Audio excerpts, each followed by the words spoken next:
त्रिभुवन पीड़ा हरणहार हो, तुमको मेरा नमस्कार।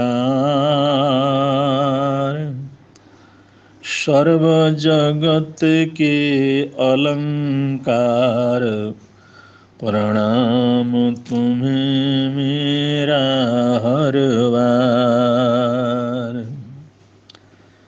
तीन जगत के नाथ आपके, चरणों में जाऊं बलिहार। भवसागर के शोषण करता, तुमको वंदन बारंबार। भवसागर के शोषण करता, तुमको वंदन बारंबार।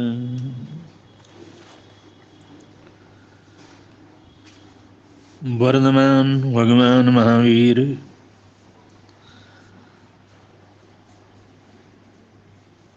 24 में तीर्थंकर देव हुए।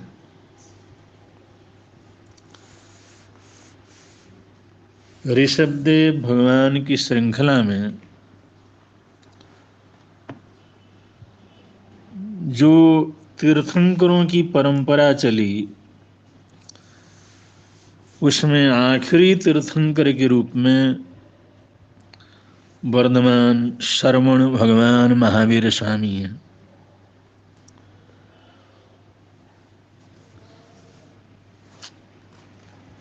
तीर्थ की स्थापना करने से वे तीर्थंकर थे,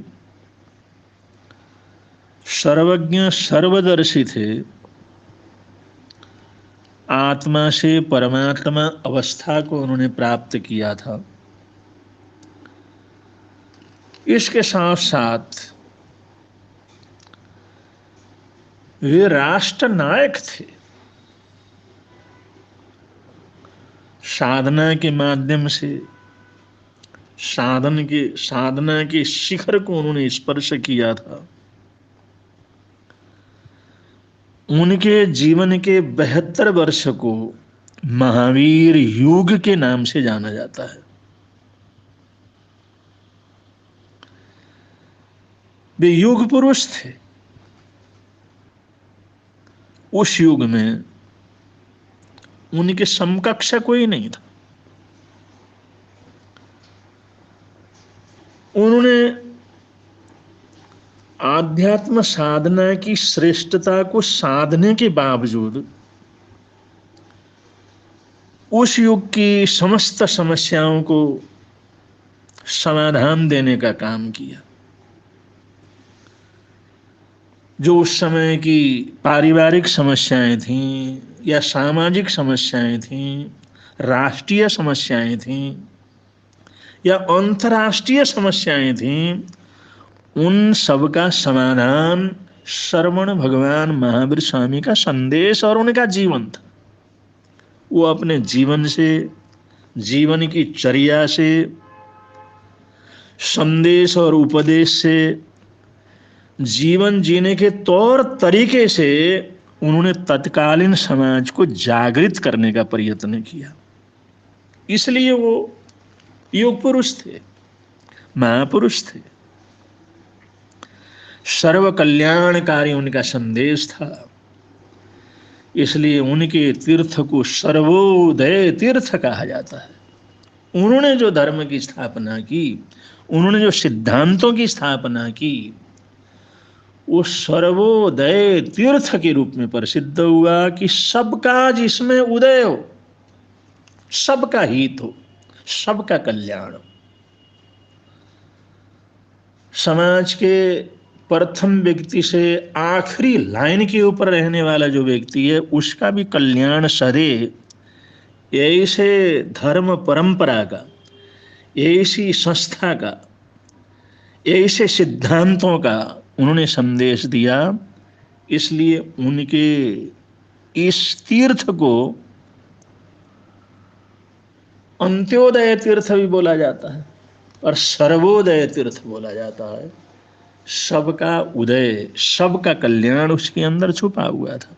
इसके अंतर्गत उन्होंने 4 सिद्धांत सारी दुनिया की समस्या के समाधान के लिए दिया और उनको अकार चतुष्टय के नाम से जान सकते हैं। उन्होंने अकार चतुष्टय का संदेश दिया। अकार चतुष्टय में अहिंसा, अचौर्य, अपरिग्रह और अनेकांत, ये 4 सिद्धांत आते हैं। ये अकार चतुष्टय सर्व समस्याओं का समाधान है। पारिवारिक समस्याएं हो, सामाजिक समस्याएं हो, राष्ट्रीय अंतर्राष्ट्रीय समस्याएं हो, हर समस्या का, हर परेशानी का, हर विवाद का समाधान इन 4 सिद्धांतों के अंदर छुपा हुआ है, जिसे अकार चतुष्टय के रूप में शरमण भगवान महावीर स्वामी ने स्थापित किया। उन्होंने संपूर्ण जनता के लिए, सारे देश की जो जनता है, संपूर्ण जन समुदाय के लिए 2 सिद्धांत दिए। एक तो अहिंसा का और दूसरा अचौर्य का, जिसको अस्तेय सिद्धांत कहते हैं। ये 2 आकार, अहिंसा और अस्तेय, ये सर्वसाधारण के लिए, सब लोगों के लिए प्रदान किया। चाहे वो महलों में रहने वाला हो, चाहे झोपड़ी में रहने वाला हो, चाहे संपन्न हो, चाहे असंपन्न हो, दुनिया के अंदर रहने वाले प्रत्येक व्यक्ति के लिए अगर शांति से जीना है, समाधान से जीना है, सुखपूर्वक जीना है, तो उसको अहिंसा और अचौर्य व्रत को धारण करना होगा।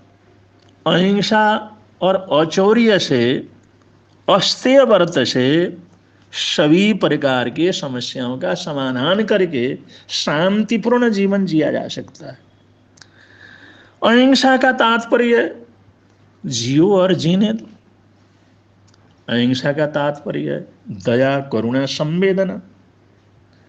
अहिंसा का तात्पर्य है सर्वोदय, सभी सुखी रहें, हम भी सुखी रहें तो दूसरे को भी सुखी होने का चांस दें।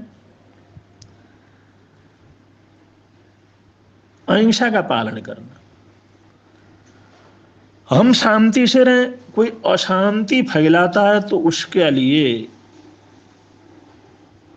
हम बाधक बने, उसको रोकें। तो ये अहिंसा है, जीना और जीने का अधिकार सबको प्रदान करना। और इसमें कोई रुकावट करता है तो उसका मुकाबला करना, उसको समझाना, उसको समझने के लिए बाध्य करना। और बाध्य करने के कितने तौर तरीके हो सकते हैं। तो ये अहिंसा का ये जीवंत संदेश उन्होंने दिया कि आज भी चाहे कितना ही बड़ा युद्ध हो, कितना ही बड़ा झगड़ा हो, कितने बड़े केस हो, लेकिन आखिर के अंदर तो समझौता करना पड़ता है। आखिर के अंदर तो परस्पर वार्तालाप ही करना पड़ता है। आपस में एक दूसरे को समझ के समाधान लेना पड़ता है और वो वार्तालाप से ही हर समस्या का समाधान ढूंढा जा सकता है। चाहे कितने बड़े युद्ध हो, कितना बड़ा हिंसा हो, लेकिन आखिर के अंदर वार्तालाप करना, समझौता करना, ये शांति के लिए परम आवश्यक है। तो ऐसे ही घर में भी समस्याएं पैदा हो सकती हैं, तो अहिंसा वो समाधान का एक कारण है। तो अहिंसा परमो धर्म, ये तो सबने स्वीकार किया है कि धर्म में सबसे बड़ा धर्म है तो अहिंसा धर्म है। अहिंसा का मतलब है स्वयं अन्याय अत्याचार नहीं करना, और कोई अन्याय अत्याचार करता है तो उसको डट करके उसका मुकाबला करना, न अन्याय करना, न अन्याय होने देना, और जो लोग पीड़ित हैं उनकी रक्षा करना, उनको संरक्षण देना, उनको सहारा देना, ये सब अहिंसा के अंतर्गत आता है। तो अहिंसा समाज के लिए बहुत आवश्यक चीज है। अहिंसा के बिना तो हम जी नहीं सकते। अहिंसा के बिना तो शांति से समय व्यतीत किया ही नहीं जा सकता। आखिर कितना भी झगड़ा करेंगे कहीं ना कहीं तो रुकना पड़ेगा, कितना भी युद्ध करेंगे कहीं ना कहीं युद्ध का समाधान तो करना पड़ेगा। कैसी समस्या हो लेकिन कहीं ना कहीं तो वार्तालाप करके चर्चा करके एक दूसरे को समाधान करना पड़ेगा। तो ये सब करना यह अहिंसा के अंतर्गत आता है। और औचौर्य के अंदर भी यही है, जिसको अस्तेय व्रत कहते हैं, कि हम अन्याय अत्याचार करने से बिल्कुल बाज आए, कि हम किसी के अधिकार का हनन न करें, अनाधिकार चेष्टा न करें, दूसरे की चीजों को छीनने का प्रयत्न न करें, चोरी का प्रयत्न न करें, ठगी का प्रयत्न न करें, बेईमानी न करें, घूसखोरी न करें, मिलावट न करें, धोखा न दें, बेईमानी न करें, विश्वासघात न करें। ये सब अस्तेय व्रत के अंतर्गत आ जाता है।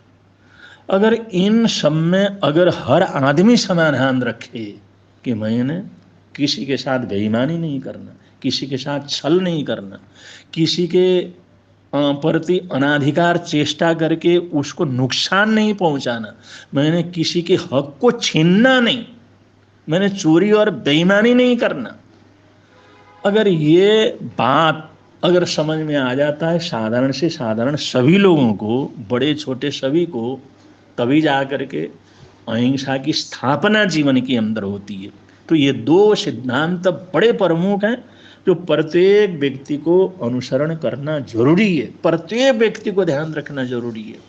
अगर प्रत्येक व्यक्ति ध्यान रखेगा तो प्रत्येक व्यक्ति देश के लिए एक अनमोल रत्न सिद्ध होगा और वो धार्मिक होगा, अपने जीवन को ऊंचा बना सकेगा, स्वयं भी शांति से रह सकेगा और दूसरों को भी शांति से रहने का अधिकार दे सकेगा। तो इस प्रकार साधारण समाज के लिए, सर्व समाज के लिए अहिंसा और औचौर्य का उन्होंने सिद्धांत दिया। ये कितने आवश्यक हैं, ये कितने जरूरी हैं, और इनको समझना और इनका पालन करना कितना आवश्यक है, ये हम बहुत अच्छी तरह से समझ लेते हैं, समझ सकते हैं। ये तो एक साधारण से साधारण आदमी भी समझ सकता है। और दूसरी बात, दूसरा सिद्धांत, तीसरा सिद्धांत उन्होंने दिया अपरिग्रह का। क्योंकि बहुत से लोग जैसे जैसे लाभ होता है वैसे उनका लोभ बढ़ता चला जाता है, बड़ा होने के चक्कर में या मेहनत करके परिश्रम करके संपन्न होता है, धनवान होता है, या उसकी पुण्यवानी से इतना वैभव मिलता है, उद्योगपति होता है, व्यापारी होता है, अपरंपार वैभव कमाता है, तो उसके लिए अहिंसा अस्तेय तो है ही है। अहिंसा अस्तेय का पालन करने से इंसान का भरोसा और विश्वास बढ़ता है, वही तरक्की कर सकता है। वो तरक्की करने के बाद इतनी संपदा उसके पास हो जाए, अपार संपदा का मालिक हो, तो उसके जीवन में ये जो अपरिग्रह की वृत्ति होना परम आवश्यक है। अपरिग्रह कि जितना वैभव उसका बढ़े उसको वो मालिक ना समझे, वो समझे कि ये भगवान ने मेरे को दिया है, प्रभु परमात्मा ने दिया है, पुण्यवानी ने दिया है, और ये दुनिया का ही है, इसी संसार के अंदर हमने कमाया है, इन्हीं लोगों ने मेहनत करके दी है, इसी समाज के अंदर इनके मेहनत से हमने प्राप्त किया है। तो उस चीज़ का अभिमान नहीं करना और समाज की सेवा में, राष्ट्र की सेवा में, गरीबों के सहयोग के लिए, ज़रूरत के लिए दिल खोल करके उस समृद्धि का प्रयोग करना, ये अपरिग्रह के अंतर्गत आता है। अगर एक उद्योगपति अपरिग्रह को समझ करके उसका प्रयोग करता है तो करोड़ों लोगों का भला कर सकता है। एक समृद्धि संपन्न और अपरिग्रह के सिद्धांत को स्वीकार करता है तो हजारों लोगों को भूखे मरने से बचा सकता है। एक समृद्धि संपन्न लक्ष्मीपति उद्योगपति अगर जो अपरिग्रह के सिद्धांत को समझता है तो देश के लाखों करोड़ों उन बच्चों को अच्छी शिक्षा दे सकता है, बीमारों को अच्छा जो है इलाज दे सकता है। वो क्या नहीं कर सकता? जिसके पास समृद्धि है, जिसके पास वैभव है, जिसके पास पुण्यमानी का इतना दौलत है, वो अपरिग्रह के सिद्धांत को समझे तो हजारों हजारों लाखों करोड़ों की पुण्यमानी जगती है, उनका भाग्य जगता है।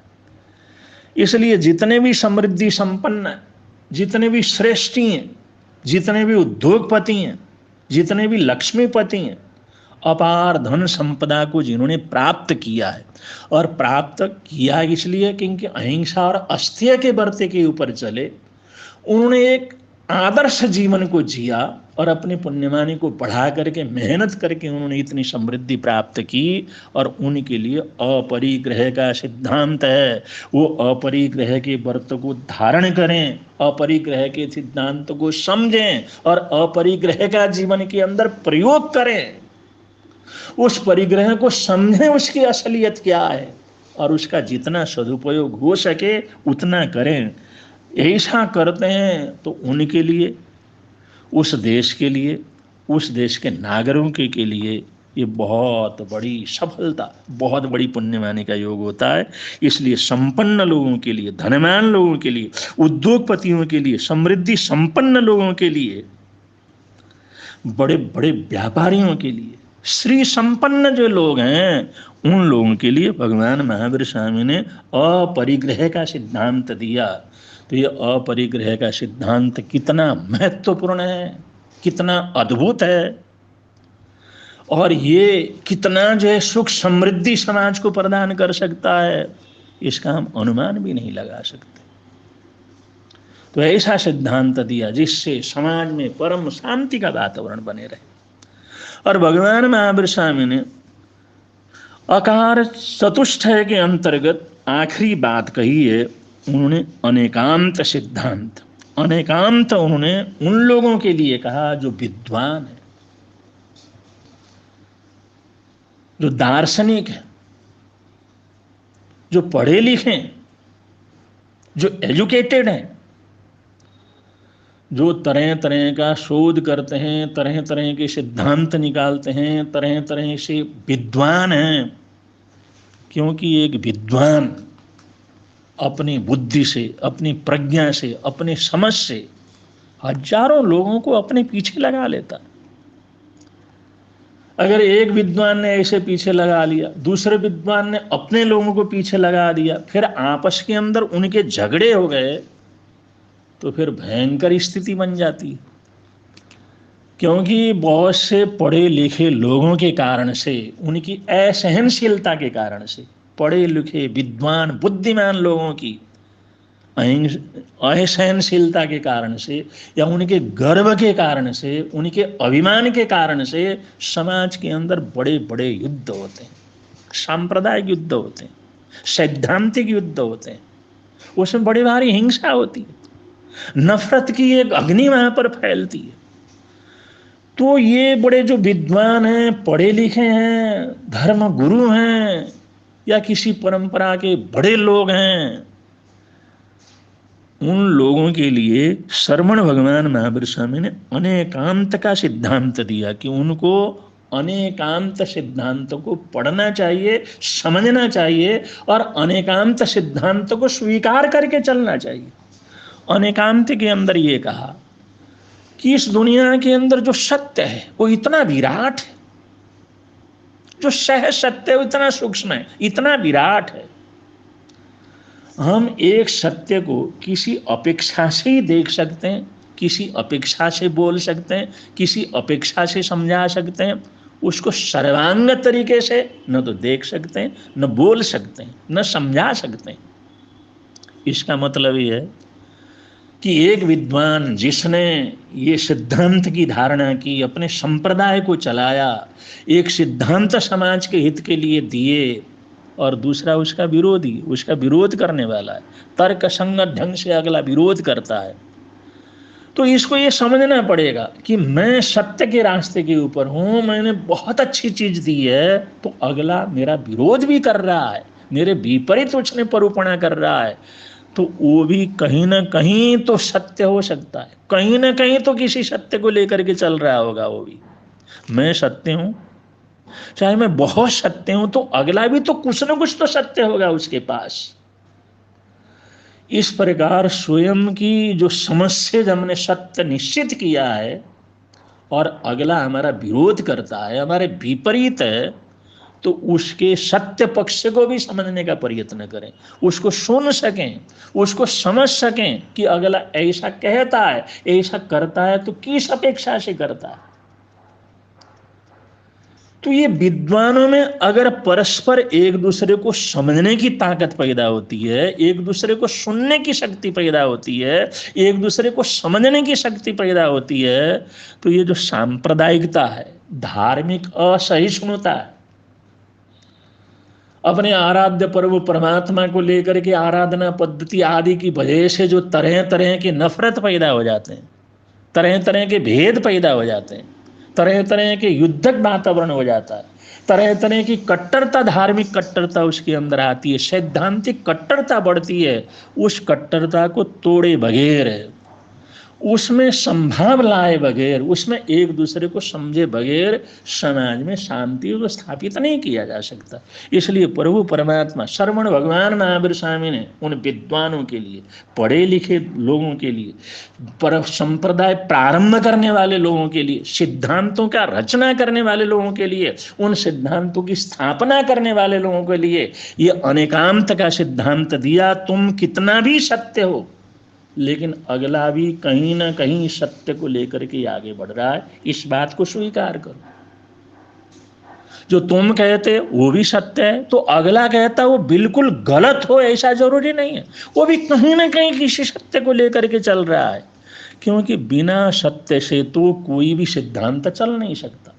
किसी भी अपेक्षा से, सामाजिक अपेक्षा से, आध्यात्मिक अपेक्षा से, किसी न किसी अपेक्षा से कोई न कोई सत्य चीज को लिए बगैर तो कोई भी आगे नहीं बढ़ सकता। आगे बढ़ रहा है, आगे चल रहा है, आगे बोल रहा है, तो भी कोई न कोई सत्य तो होगा उसके अंतर्गत। अपने सत्य की स्थापना, अपने सिद्धांत की स्थापना करने के साथ साथ हम दूसरे के सत्य को भी स्वीकार करें, दूसरे के सत्य पक्ष को भी समझने का प्रयत्न करें, सुनने का प्रयत्न करें। ये जो है बौद्धिक सहनशीलता के बगैर दुनिया के अंदर शांति स्थापित नहीं हो सकती। इसलिए श्रवण भगवान महावीर स्वामी ने दुनिया में बौद्धिक शांति के लिए, सैद्धांतिक सद्भावना के लिए, सांप्रदायिक सद्भावना के लिए अनेकांत सिद्धांत की निरूपणा की। ये 100% सही है। अगर ये बौद्धिक समाधान, हमारा बौद्धिक सहिष्णुता अगर बढ़ेगी तो ये इतनी जो समस्याएं, सांप्रदायिक समस्याएं हैं या धार्मिक समस्याएं हैं, सैद्धांतिक समस्याएं हैं, उन समस्याओं से होने वाले बड़ी बड़ी समस्याएं, उनका समाधान आराम से हो सकता है, एक शांति का वातावरण बन सकता है। ये अनेकांत सिद्धांत अपने आप में अद्भुत है और ये सिर्फ भगवान महावीर स्वामी ने इस दुनिया को दिया है कि बौद्धिक समाधान, बौद्धिक सहनशीलता, बौद्धिकता की गहराई और बुद्धिमान से बुद्धिमान व्यक्ति जिसने सारी जिंदगी सत्य को स्थापित करने के लिए लगाया है, वो भी किसी दूसरे के सत्य को नकारे नहीं। तुम अपने सत्य को कहो, लेकिन दूसरे ने भी कोई सत्य की स्थापना की है, किसी ने किसी अपेक्षा से की है, किसी ने किसी दृष्टिकोण से सत्य की स्थापना की है, उसको भी तुम समझने का प्रयत्न करो। अगर ये बौद्धिक समाधान, बौद्धिक सहनशीलता अगर जीवन के अंदर आ जाएगी तो समाज में कोई अशांति का वातावरण नहीं हो सकता और इस संसार के अंदर स्वर्ग का वातावरण बनाया जा सकता है। अहिंसा के द्वारा, औचौर्य सिद्धांत के द्वारा, अपरिग्रह सिद्धांत के द्वारा और अनेकांत सिद्धांत के द्वारा, ये चारों चीज दे करके श्रवण भगवान महावीर स्वामी ने संपूर्ण दुनिया के लिए जो जितना बड़ा उपकार किया है, जितना बड़ा उपकार किया है, इसका मुकाबला करने वाला कोई दूसरा नहीं है। बस इसको समझने की जरूरत है और समझ करके जन जन तक पहुंचाने की जरूरत है। भगवान महावीर स्वामी स्वयं समाधान पुरुष हैं और उन्हें जो सिद्धांत दिए उससे समाधान ही समाधान होता है। और उनका दिया हुआ नमकार मंत्र वो सर्व संसार को एक करने वाला मंत्र है। नमस्कार मंत्र वो ऐसा मंत्र है, उसका मुकाबला करने वाला संसार में कोई दूसरा जो मंत्र नहीं है। मंत्र के माध्यम से, सिद्धांत के माध्यम से श्रवण भगवान महावीर स्वामी ने, वर्धमान महावीर स्वामी ने जो दुनिया को अनंत अनंत उपकारी सिद्धांत दिए हैं, उनको समझना, उनको स्वीकार करना, उसके ऊपर चिंतन करना और उसका जीवन के अंदर प्रयोग करना हम सबका अपना कर्तव्य है। ऐसा करेंगे तो यहाँ भी शांति रहेगी, प्रभव के अंदर भी शांति रहेगी, आनंद मंगल का सुखद वातावरण रहेगा। इन्हीं मंगल कामनाओं के साथ, इन्हीं सद्भावनाओं के साथ भगवान के जन्म कल्याण के ऊपर उनके प्रति अनंत अनंत श्रद्धा के साथ अपने जीवन को समर्पित करते हुए उनका अनुग्रह स्वीकार करते हैं और उनका जन्म कल्याण सबके लिए मंगलमय हो, ऐसी मंगल कामनाएं करते हैं। बोलिए भगवान महावीर स्वामी की जय।